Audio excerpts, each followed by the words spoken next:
Hi there. Susan Yasui here with another chapter from Through the Eyes of a Child, which is a book my daughter and I wrote 25 years ago about her experiences having an American mother and a Japanese father. So this chapter, chapter 12, and the name is Halloween. So here we go. Hello, it's Mimi here again. This typhoon weather is very scary. I had to bring my bicycle down off the roof for fear it would get blown away. A couple of our eggplant bushes got bent over, so we had to cut those back. That was okay though, because I gave the cuttings to my rabbit, Yama-chan. He was very happy. We don't get typhoons in California. The biggest problem we've experienced there is flooding in the winter when we get the heavy rains. The muddy water comes rolling down the river, overflowing at the low points and causing lots of trouble. My American grandfather told me about the time there was a really bad flood in Northern California.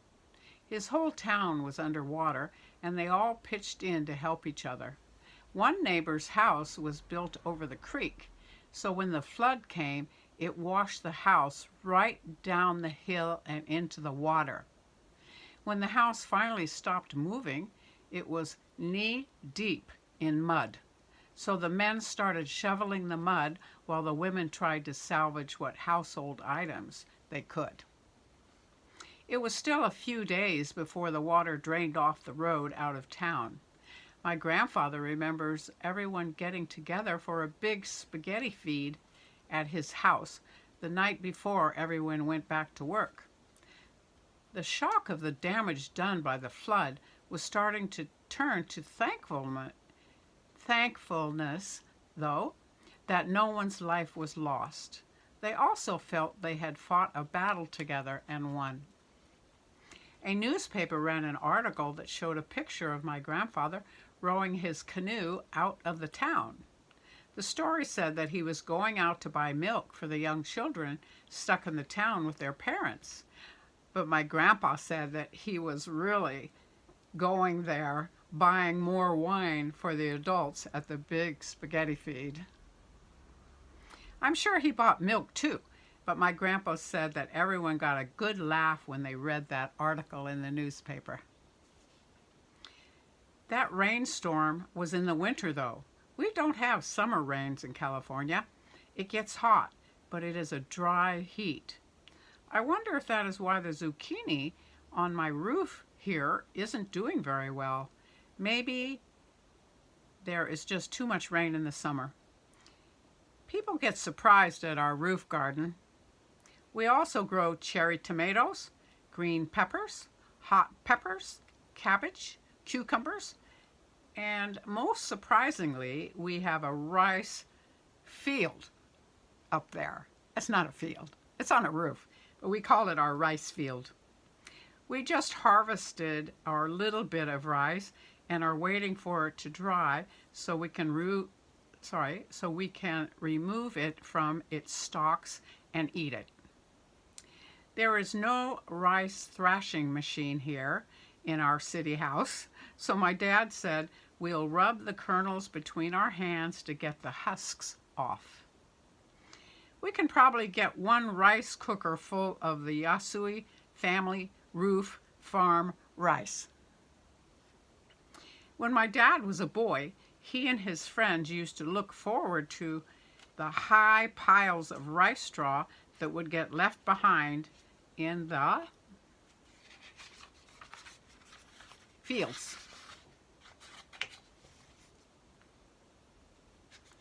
They used to dig a hole into the side of the pile and then make a room inside. It made a little hideaway for he and his friends. My mom said that he was probably having some wild party in there or something. Dad didn't answer, but I saw the smile on his face when she said that. Yep. In America now, my friends are getting ready for Halloween. A few years ago, we threw a Halloween party here in Hiroshima, but my mom, dad, and I were the only ones dressed up. While we were in our costumes, we had to go out to the store. It seemed the people were pretending that they didn't even see us. We usually get looked at a lot anyway, my mom being Western, my dad Japanese, and me some of each. But in our Halloween costumes, we were too much to even look at. My parents used to own a company in America, and there was one year where all 40 staff members got dressed up for Halloween. My mom went as my dad went as my mom. They really looked funny. Someone was a cowboy, then there was a dance hall girl, and even a man dressed as a fashion model. Some men outside tried to give him a ride in their car when he was walking from the parking lot into the office.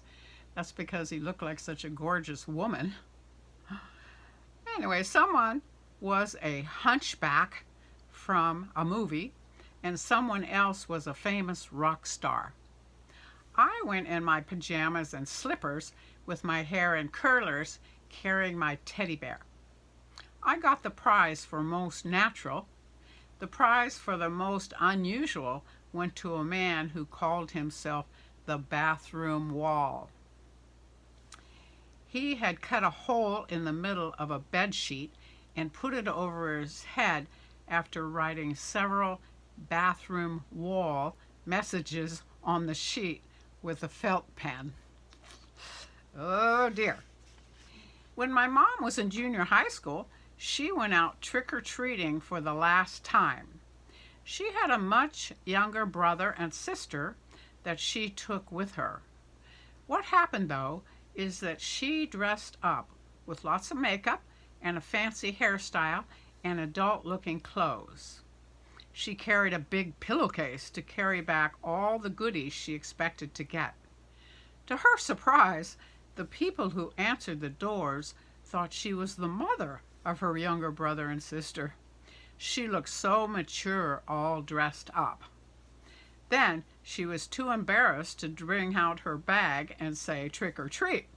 So she stood there hiding her pillowcase behind her. That was the end of her trick or treating days.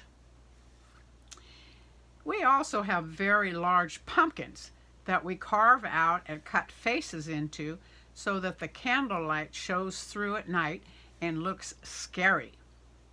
I always save the seeds from the inside and have my mom roast them in the oven with oil and salt. They are delicious. We also use the pumpkin meat to make pumpkin pies, my favorite. Actually, it's the whipped cream on top that's my favorite, not the pie itself. I hang round balls in the window with a white handkerchief draped over them so that they look like ghosts. My dad said these are like the teru teru bozu that he hung outside when he was young to bring good weather. He said, though, that it is the winter fruit and vegetables that he loves about this season. As a child growing up in the country, he used to love pomegranates, chestnuts, and persimmons. He even knew the many kinds of edible mushrooms growing wild and knew which were poisonous. He says that's no big deal for a country boy. Does country boy mean something bad here? Our students always laugh when they hear that my dad is one. My mom was raised in the country too, outside of San Francisco. I've always lived in big cities, so I guess I'm a city girl. Tell me something. Is it good to be a city girl? Okay, that's the end of that chapter, and thank you very much for watching it, and I hope you come back for the next one, chapter 13. All right, thank you. Bye-bye.